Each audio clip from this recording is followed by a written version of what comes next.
Even as a homeowner, pop lights come in handy. I just got 2 of them very recently, and there are definite pros and cons to the pop lights. Let me show you. Now here are our 2 pop lights. I think they're super, super cute. You can get them in a ton of colors. You can have them face up or down, and they do have an app, but they are also easily controlled manually. They just have this button on the bottom. You just gotta press the whole thing. And sometimes they work and sometimes they don't. There they go. And then it turns on and you can choose your lighting temperature as well, specifically from the app, and your brightness. So lots of options there. They're also very easy to just twist off the wall. You just want to spin the whole light and it comes right off. And as you can see there, it's just a plastic backing with some 3M tape on the back, double-sided tape. Really, really simple. And here is that light. Here is the back of it.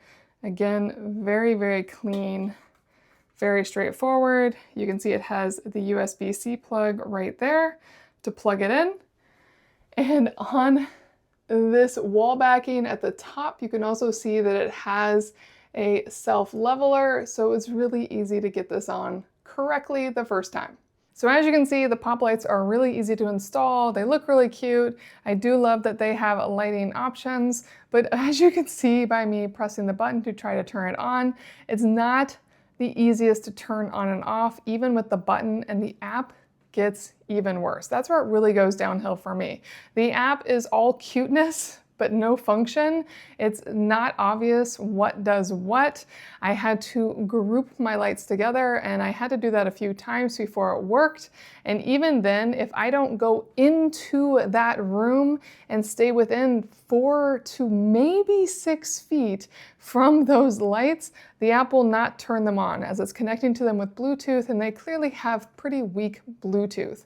On top of that, the app isn't just a open the app, turn on the lights, and you're good to go. No, you have to open the app, click on a button that doesn't even make sense to go into a control panel to then turn on the lights.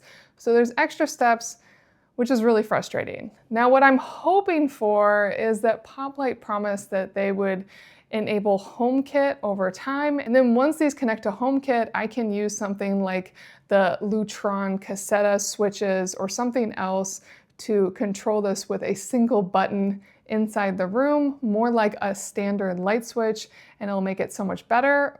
But I'm really hoping that Poplight comes through on that promise because these are really cute. I think they actually solve a really big problem, not only for renters, but for homeowners, anyone who needs lights in spaces that don't have easy electrical access.